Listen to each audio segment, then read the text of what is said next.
Boa noite. Boa noite. O presidente da França afirma que o país está em guerra contra o terrorismo. François Hollande quer uma coalizão com os Estados Unidos e a Rússia para combater o extremismo. O Estado Islâmico divulga vídeo prometendo mais ataques. Mineradora Samarco faz acordo com o Ministério Público e vai pagar R$ 1 bilhão por desastre em barragens em Mariana.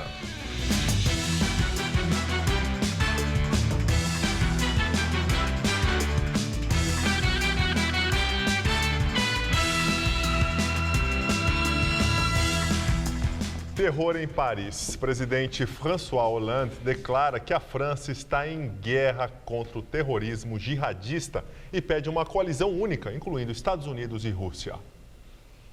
Em discurso extraordinário para as duas casas do parlamento no Palácio de Versalhes, François Hollande pediu a prorrogação do estado de emergência por 3 meses. Ele anunciou que vai se encontrar nos próximos dias com Barack Obama e Vladimir Putin para formar uma grande e única coalizão contra o Estado Islâmico. Nous sommes dans une guerre contre le terrorisme djihadiste. Hollande pediu uma revisão na Constituição para retirar a dupla cidadania de condenados por terrorismo, proibir o cidadão com dupla nacionalidade de voltar à França se ele representar risco de terrorismo e dissolver organizações religiosas que propagam o ódio e o terror. O presidente também anunciou a criação de 5.000 postos policiais, 2.500 vagas para o Ministério da Justiça e mais 1.000 postos para as fronteiras. Hollande informou que ordenou os ataques aéreos contra a sede do Estado Islâmico na cidade síria de Raqqa e que vai continuar a travar uma guerra sem piedade, triplicando o poder aéreo francês contra os terroristas. Após os ataques em Paris, na última sexta-feira, o Estado Islâmico divulgou um vídeo em que ameaça os Estados Unidos e outros países. Na gravação, membros do grupo jihadista anunciam que os países que atualmente participam de bombardeios na Síria, no que chamam de campanha de cruzada, serão o principal alvo dos próximos ataques. Os extremistas prometeram também atingir os Estados Unidos, na capital Washington, assim como fizeram em Paris. Hoje foi informado pelo Pentágono que a coalizão anti-jihadista, liderada pelos norte-americanos, destruiu mais de 100 caminhões-tanques usados pelo grupo Estado Islâmico no leste da Síria. E a polícia europeia caça o homem que teria alugado o carro para o ataque ao Bataclan. A suspeita é que o mentor dos atentados pode ser um belga de origem marroquina. Abdelhamid Abaoudi, de 27 anos, teria coordenado os ataques a partir da Síria. Ele morou em Bruxelas e está desaparecido desde janeiro, quando a célula que liderava foi desmantelada na sequência do ataque ao Charlie Hebdo. Em fevereiro, a revista islâmica online da BIC publicou uma entrevista com um jihadista identificado como Abaoudi. No texto, ele se gabava de ter viajado pela Europa sem ter sido importunado por forças de segurança. A França emitiu um mandado internacional de prisão para Salah Abdeslam, de 26 anos, cidadão francês nascido na Bélgica. Foi ele quem alugou o carro usado pelos terroristas. Um irmão dele morreu num dos ataques suicidas e outro foi preso em Bruxelas. Abdeslam chegou a ser abordado numa blitz na fronteira da França com a Bélgica, mas naquele momento ainda não existia um mandado de prisão contra ele. Ainda não foi comprovada a autenticidade do passaporte sírio de um homem de 25 anos com o nome de Ahmed al-Mohammad, encontrado junto ao corpo de um terrorista. O dono do documento foi registrado como refugiado na ilha de Leros em 3 de outubro, na Grécia, e seguiu viagem pela rota dos Balcãs. Este nome não era conhecido pelos serviços antiterroristas franceses. A caçada aos terroristas e cúmplices nos ataques leva a polícia belga a fazer uma grande operação no bairro de Bruxelas.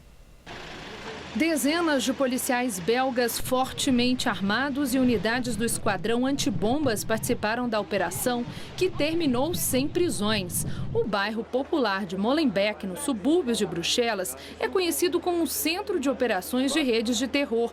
O ministro do Interior da Bélgica classificou o bairro como um ninho de terroristas. Na França, o ministro do Interior, Bernard Cazeneuve, anunciou que 23 suspeitos foram presos nas últimas 48 horas. dias. As forças de segurança também apreenderam 31 armas de vários tipos, computadores, celulares e drogas. Segundo Cazeneuve, 168 residências em várias cidades foram revistadas e mais de 100 pessoas foram colocadas em prisão domiciliar. Sur l'ensemble du territoire national. Nesta edição você terá outras informações sobre os atentados em Paris. Tragédia em Mariana. O Ministério Público e Samarco firmam um acordo e mineradora vai pagar multa de R$1 bilhão. Pelo acordo, 500 milhões de reais devem ser pagos no dia 10. O dinheiro será usado para reparar os danos ambientais causados pelo rompimento das barragens em Bento Rodrigues. Essa quantia não tem relação com as multas aplicadas pelo IBAMA de 250 milhões de reais cada uma e nem com um bloqueio de 300 milhões de reais decretado pela Justiça. Um mar de lama tomou não só o distrito de Bento Rodrigues, mas também chegou a outros municípios, atingiu o Rio Doce e provocou a destruição da natureza na região. Além disso, a lama provocou a interrupção de abastecimento de água em vários municípios e avança em direção ao litoral do Espírito Santo. Ainda sobre essa tragédia, 12 pessoas continuam desaparecidas. 7 mortos já foram identificados, outros 4 corpos ainda não foram identificados. E a Polícia Federal deflagra a 20ª fase da Lava Jato e prende ex-gerente da Petrobras. Foi detido no Rio de Janeiro Roberto Gonçalves. Ele era gerente executivo da área internacional da estatal. Além dele, a Polícia Federal prendeu Nelson Martins, um novo operador financeiro do esquema. Os dois são acusados de terem recebido cerca de 5 milhões de dólares para facilitar a compra da refinaria de Pasadena nos Estados Unidos em 2006. Segundo o procurador Carlos Fernando Lima, Pasadena era chamada de ruivinha entre os funcionários da Petrobras por estar muito enferrujada quando foi comprada. Ele disse ainda que o Ministério Público pretende pedir a anulação da compra da refinaria. Em relação a Pasadena, ainda as investigações estão num nível de diligências. Nós temos as colaborações sobre esses fatos, temos já indicativos de valores, mas nós não temos as confirmações. Nós sabemos que muitos funcionários da Petrobras possuem contas no exterior e nós vamos buscá-las e somente com essa análise, depois de recebidos os extratos, é que nós vamos poder saber os valores das transações. O Tribunal de Contas da União disse que a aquisição da refinaria teve prejuízo de 792 milhões de dólares. Na época da compra da metade de Pasadena, Dilma Rousseff era presidente do Conselho de Administração da Petrobras. Quando surgiram as primeiras denúncias de irregularidades sobre a transação, ela disse que só deu aval ao negócio porque se embasou num parecer técnico e juridicamente falho que omitia cláusulas do negócio consideradas por ela prejudiciais. O relatório apontado por Dilma foi feito por Nestor Cerveró, ex-diretor da área internacional da Petrobras e já condenado na Lava Jato. Além da Pasadena, esta nova fase da Lava Jato também teve como alvo ex-funcionários da Petrobras ligados ao pagamento de propina em contratos relacionados com a refinaria Abreu e Lima, em Pernambuco. Direto de Brasília, Josias de Souza analisa mais uma fase da Operação Lava Jato. A Lava Jato entrou na sua 20ª fase. Essa etapa inclui Pasadena, aquela refinaria sucateada que a Petrobras comprou nos Estados Unidos com um prejuízo estimado em 700 milhões de dólares. Pasadena causa enorme inquietude no Palácio do Planalto. Esse negócio foi fechado no governo Lula e Dilma, que era presidente do Conselho de Administração da Petrobras, avalizou a compra da refinaria. Agora, um novo delator, ex-funcionário da Petrobras, informa aos investigadores da Lava Jato que as propinas mordidas nessa transação podem ter chegado a 100 milhões de dólares. Dilma Rousseff teve uma oportunidade rara para se posicionar do lado da moralidade nesse caso.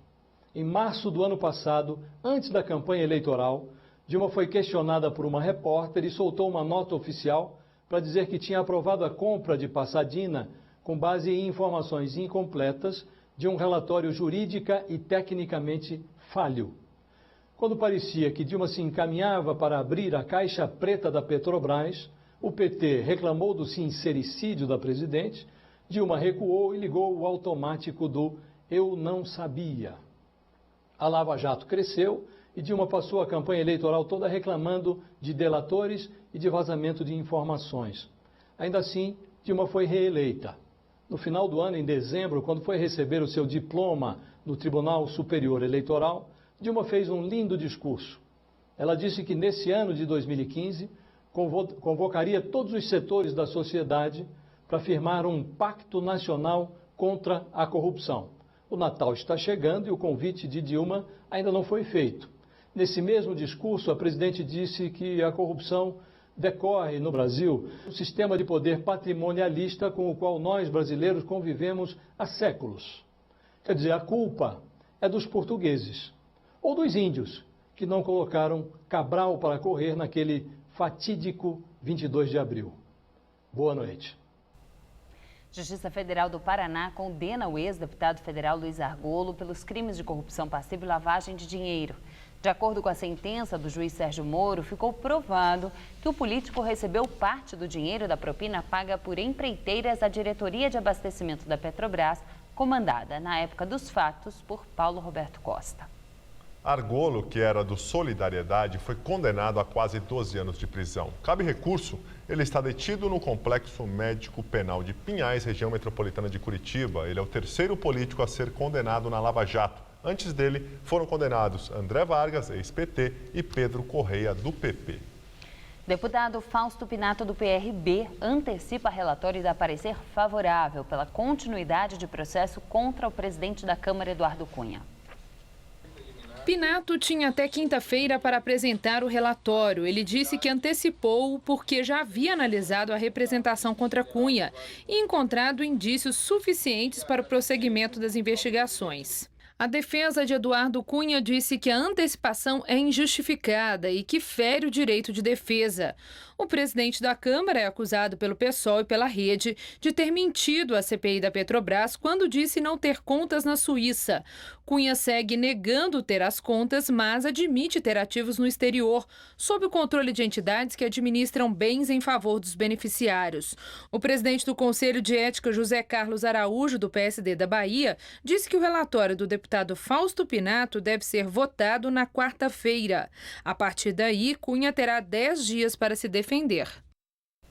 Presidente Dilma Rousseff volta a defender o ministro da Fazenda, Joaquim Levy, e diz que a aprovação da CPMF é fundamental para o Brasil.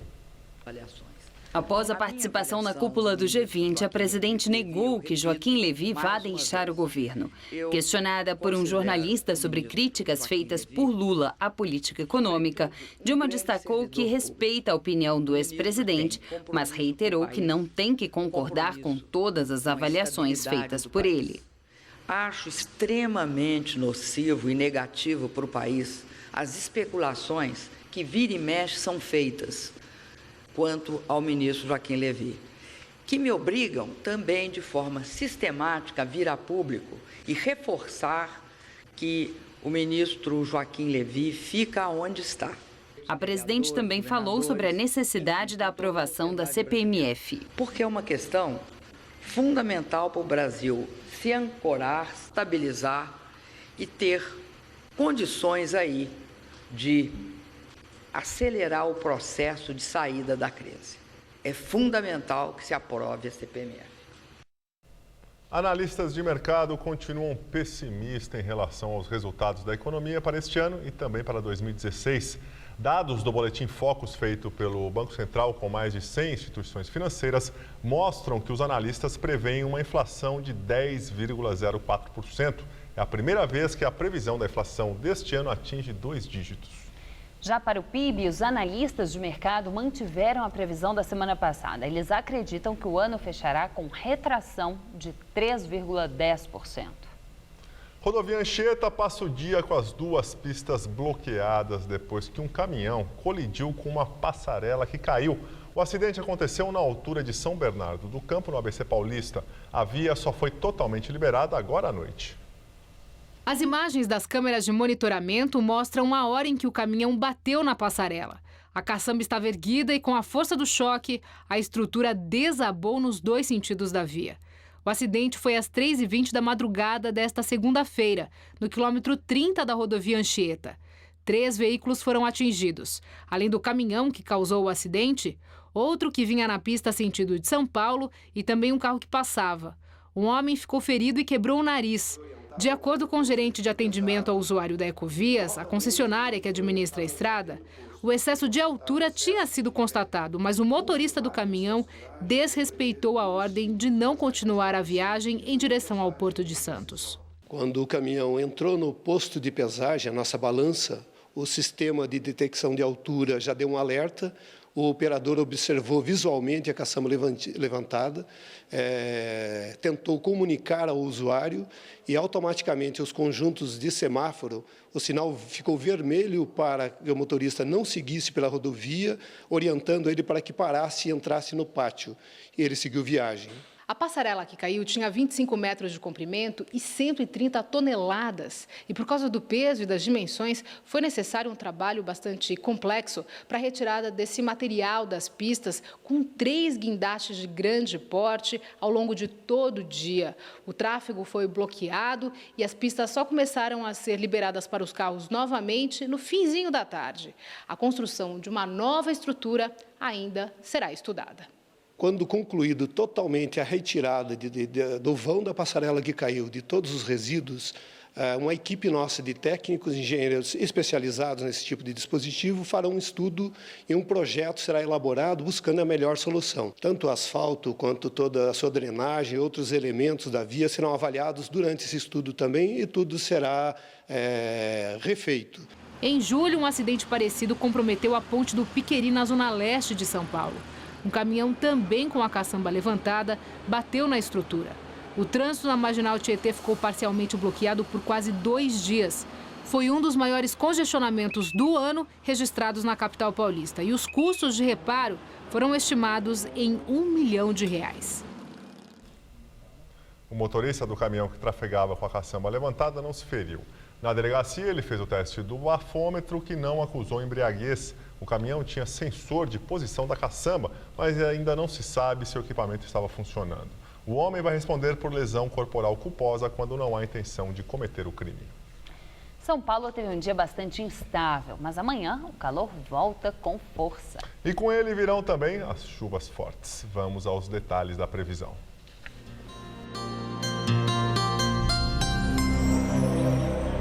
Amanhã em São Paulo, calor com pancadas de chuva à tarde. Apenas em alguns pontos do oeste paulista, a chuva já é esperada pela manhã. No centro-oeste, máxima de 32 graus em Presidente Bernardes e Marília. No norte, máximas de 35 em São José do Rio Preto e de 36 em Ribeirão Preto. E o litoral terá predomínio de céu nublado e chuviscos pela manhã, com poucas aberturas de sol à tarde. Máximas de 28 graus em Santos e de 25 em Caraguatatuba. A Grande São Paulo segue com muitas nuvens no céu graças ao vento úmido que sopra do mar. Mesmo assim, a temperatura sobe e graças a esse rápido aquecimento são esperadas pancadas de chuva à tarde. E na capital paulista, o sol brilha entre nuvens, o ar fica abafado e ocorrem pancadas de chuva entre a tarde e a noite. E essa é a tendência para os próximos dias, com máximas de 29 graus amanhã, 31 na quarta, 33 na quinta e 30 graus na sexta-feira. Pelo menos 24 escolas do estado de São Paulo foram ocupadas por integrantes do Movimento dos Trabalhadores Sem Teto e estudantes. Os atos são um protesto contra a reestruturação escolar promovida pelo governo Geraldo Alckmin. A Escola Estadual Fernão Dias Pais, em Pinheiros, uma das mais tradicionais de São Paulo, permanece invadida pelos alunos. As mães dos estudantes estiveram de manhã no prédio para buscar informações, mas encontraram o local fechado. Os professores vieram, diretora, todo mundo veio, mas eles não deixaram, eles estão aí, eles não deixaram o professor e nem ninguém entrar. O número de policiais em frente à escola é bem menor do que na semana passada.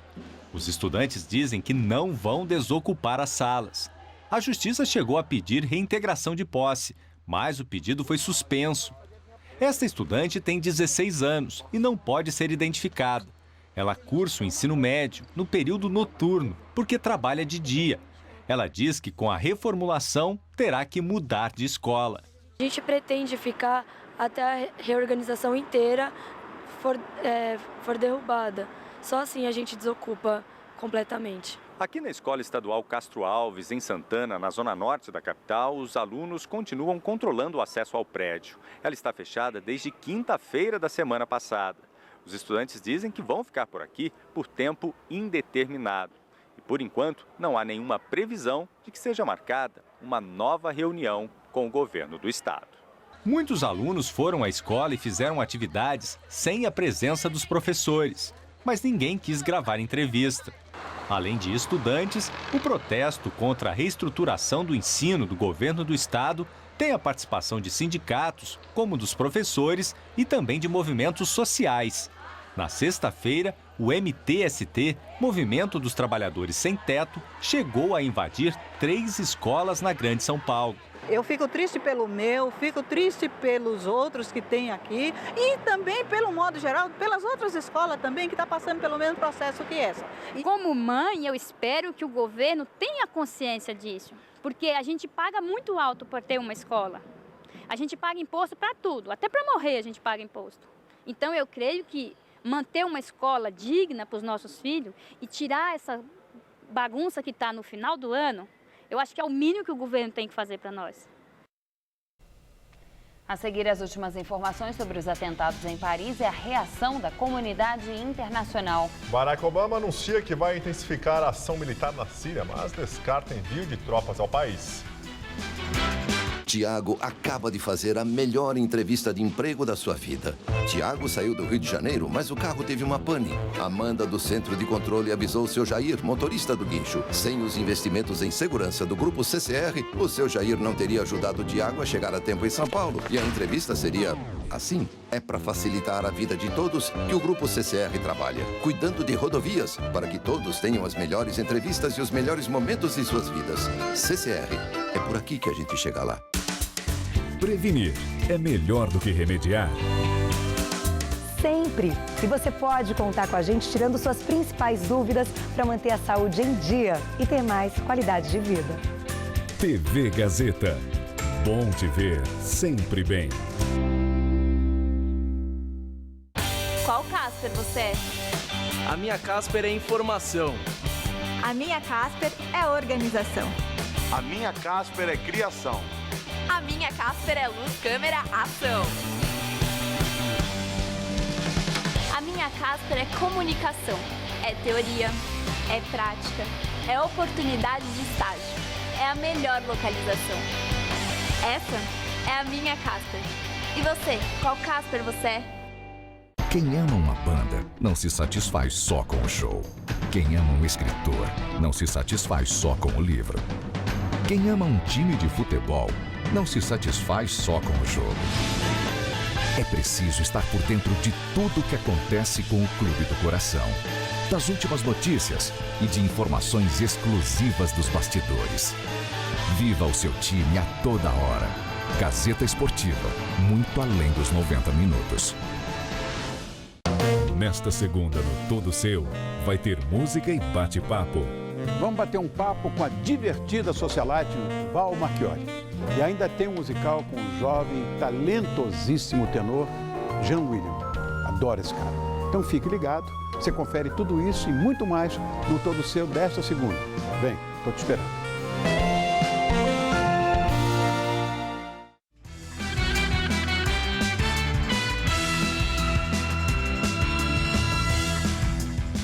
Primeiro dia útil após os ataques, Paris tenta voltar à normalidade, mas segue com segurança reforçada.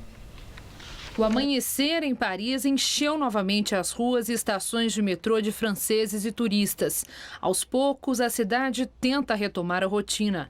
Pontos turísticos como a Catedral de Notre-Dame, o Museu do Louvre e a Torre Eiffel já reabriram e escolas retomaram as aulas. Mas a presença de policiais e militares é maciça. Ao meio-dia, diversas cidades da França e do mundo fizeram um minuto de silêncio pelas vítimas dos atentados.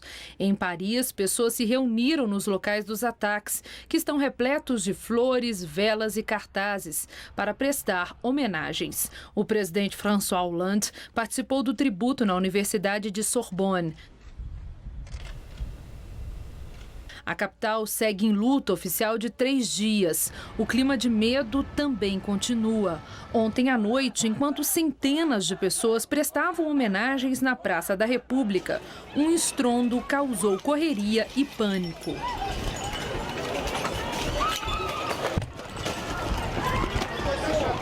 Não se sabe de onde veio o barulho, mas testemunhas disseram que um copo com uma vela esquentou demais e estourou. Também há relatos de pânico em bares e restaurantes depois de qualquer barulho mais alto. O presidente dos Estados Unidos, Barack Obama, anuncia que vai intensificar a ação militar na Síria, mas descarta o envio de tropas ao país. Obama, que está na Turquia para a conferência do G20, afirmou que uma intervenção terrestre na Síria contra o Estado Islâmico seria um erro. Ele declarou que a atuação americana no país, que atualmente vive uma guerra civil, se dará apenas no sentido de mudar as dinâmicas que dão poder aos grupos extremistas, mas não de retomar territórios. Ao final da cúpula das maiores economias mundiais, Obama anunciou ainda um reforço da troca de informações entre os serviços de inteligência dos Estados Unidos e da França.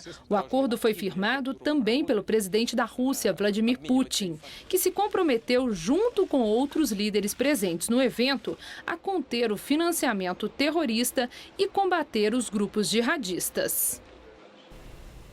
Aqui em São Paulo, a comunidade muçulmana também condenou os ataques terroristas na França e diz que estes atos servem somente para disseminar a intolerância.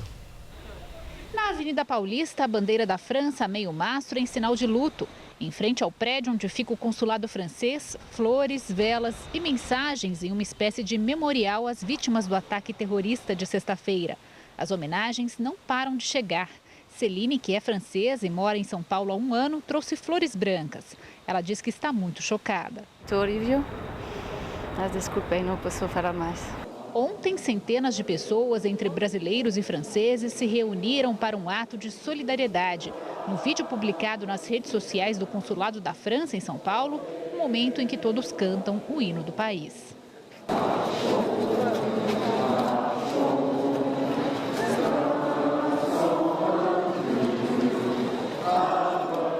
A comunidade muçulmana em São Paulo também reagiu aos ataques terroristas na França. A Federação das Associações Muçulmanas do Brasil divulgou uma nota de repúdio ao que aconteceu na última sexta-feira, ressaltando que esse tipo de ação só serve para disseminar o espírito da intolerância e o preconceito a uma religião que prega a paz. Que evoca a preservação da vida.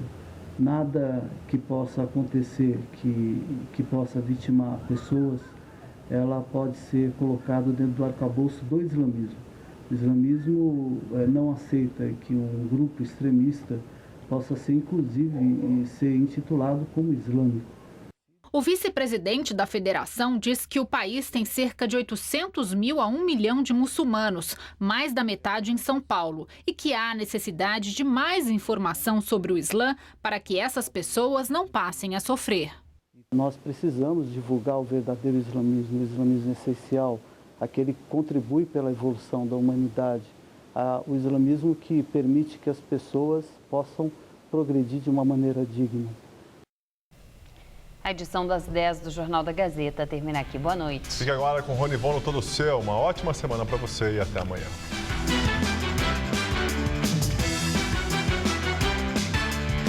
As torcidas organizadas devem ser extintas? Cidade Ocupada discute este tema. Hoje, 11h30 da noite. Assista agora, Todo Seu.